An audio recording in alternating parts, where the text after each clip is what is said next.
Salam kemenangan. Kita sedang ada di Cina, khususnya kota Ximen, kemudian nanti ke Nanjing. Saudara, ada sesuatu yang ajaib dengan Cina.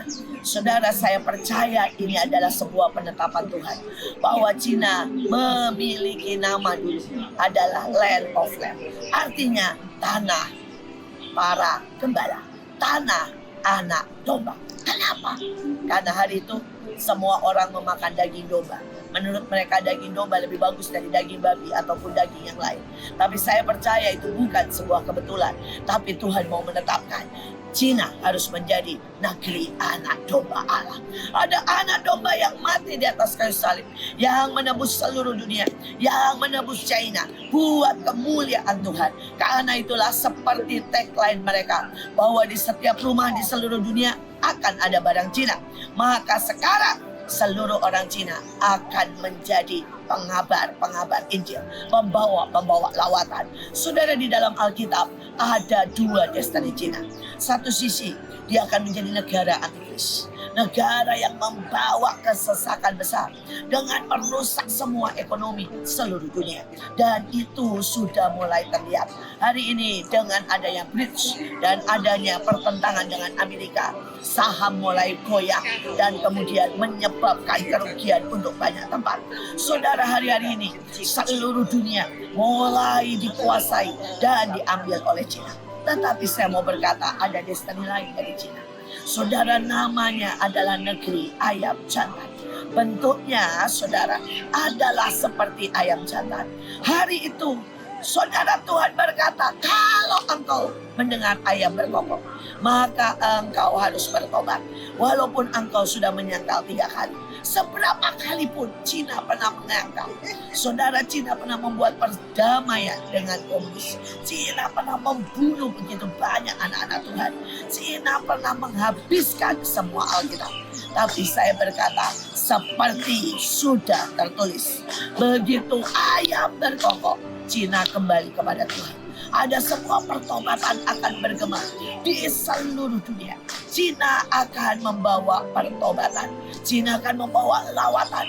Cina akan membawa penginjilan. Cina akan membawa kebenaran. Bahkan Cina akan menjadi anak sulung yang memberi makan seluruh dunia. Saudara, hari ini ada begitu banyak lumbung-lumbung yang didirikan oleh Cina.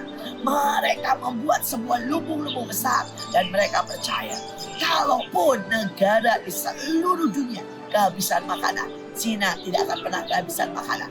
Dan biarlah itu menjadi sebuah momen di mana Cina memberkati.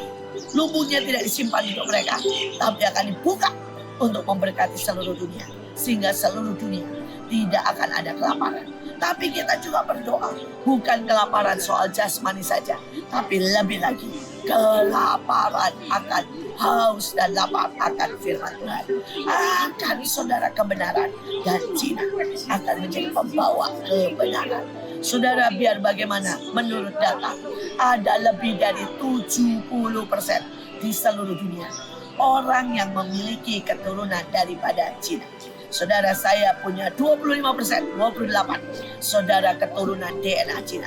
Tapi ada banyak orang, bahkan di Arab, bahkan di Afrika, bahkan di negeri Indonesia, yang mereka berpikir mereka Indonesia asli, tetapi ternyata DNA-nya adalah DNA Cina. Karena itu apa yang harus kita buat? Mari kita sama-sama berdiri, sama-sama berkata, waktunya Roh Kudus turun, Roh Allah melanda Cina. Waktunya berdoa. Ada yang namanya roh kebenaran, roh sukacita, roh pertobatan, roh saudara yang penuh dengan kasih melanda Cina. Sehingga seluruh penduduknya adalah orang benar. Dan ini akan berdampak ke seluruh dunia.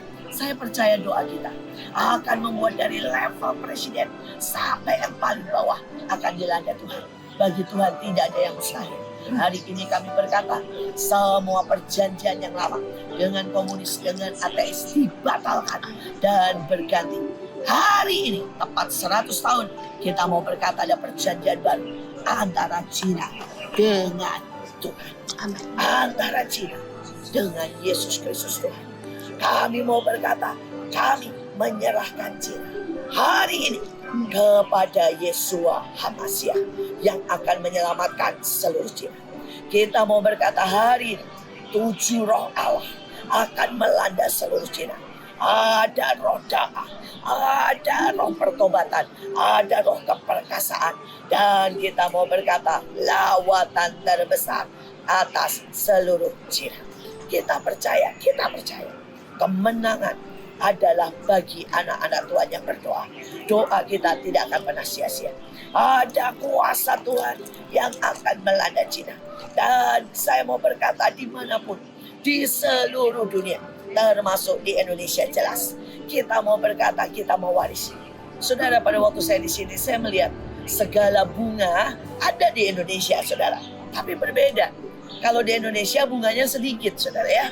Kalau di sini bunganya banyak sekali, saudara. Segala macam, saudara, di mereka optimalkan. Saudara, saya melihat sayur, semua ada jenisnya. Tapi sayur yang di sini dengan di Indonesia, besarnya, kesegarannya berbeda. Saudara, di sini saya melihat, saudara, bahwa semua orang bekerja dari pagi sampai sore. Saudara, di sini di sebuah taman, saudara, semua orang tua sedang olahraga dan semua melakukan, saudara, banyak sekali kegiatan. Saya berdoa ada sebuah kerja keras, ada sebuah roh excellent yang juga melanda Indonesia. Sehingga apapun di tangan kita akan menjadi besar. Apapun di tangan kita akan menjadi lebih baik. Kalau kita punya tanah yang luar biasa, kita punya tambang yang luar biasa, kita punya hutan yang luar biasa, sayangnya itu belum optimal. Tetapi hari-hari ini dengan kita pergi ke Cina, kita mau ambil, kami mau ambil semuanya sehingga menjadi optimal. Segala kekuatan, segala apapun yang mereka punya, kerja keras, ketekunan, kesabaran. Mereka orang-orang yang tidak mudah menyerah. Mereka orang-orang yang punya excellent spirit. Mereka orang-orang yang kerja keras adalah menjadi kesukaan. Mereka orang-orang yang tidak takut menghadapi kegagalan. Kegagalan buat mereka adalah pembelajaran. Dan biarlah itu kita ambil semua. Hari ini kita mau ambil setiap kekayaan Cina. Dari utara, selatan, barat, dan timur. Kekayaan dalam teknologi. Kekayaan dalam kerja keras. Kekayaan dalam menguasai dunia. Kekayaan dalam politik. Kekayaan di dalam kekuatan militer. Semuanya kita ambil. Dan semuanya akan jadi milik Yesus Kristus Tuhan. Dan orang-orang di Indonesia. Dan pasukan terdahsyatnya. Untuk menyelesaikan apa yang Tuhan mau di akhir zaman. Saudara, Tuhan berkata kita memasuki 7 tahun masa terbaik. 7 tahun masa kelimpahan. 7 tahun masa kedahsyatan. 7 tahun masa Daud dan Salomo. Karena itulah mari hari ini saya mau berkata buat setiap orang. Saya mau kita bersama-sama berkata, Tuhan, taruh dalam hidupku roh excellent. Taruh dalam hidupku 7 roh Allah. Sehingga 7 tahun ini tidak berlalu biasa-biasa. Tetapi kita akan memberikan the best of the best. Kita akan memberikan semuanya. Dan apa semua di tangan kita akan menjadi 7 kali lipat. Akan menjadi 30 kali lipat. Bahkan 70 kali lipat. Bahkan 100 kali lipat. Bahkan 1000 kali lipat. Saudara, sekali lagi saya belajar banyak di sini. Saudara, di sini sekali lagi semuanya sangat sederhana. Saya hampir-hampir tidak melihat orang-orang berbaju sangat mewah. Saya hampir-hampir tidak melihat mobil-mobil mewah. Tetapi mereka sekali lagi memakai apapun yang mereka punya dengan hikmat, dengan bijak. Mari bangsa Indonesia berhenti bermewah-mewah, berhenti bermalas-malas. Kita pakai semuanya untuk kemuliaan Tuhan. Kita pakai semuanya bukan untuk kenyamanan pribadi, tapi untuk kemuliaan nama Tuhan. Hindari semua yang nyaman, malas, mewah, tapi kita efektif, tepat, kuat, dan menyelesaikan untuk kemuliaan Tuhan. Tuhan Yesus memberkati. Salam dari Cina. Salam roh excellent. Salam roh menguasai dunia. Doa. Thank you.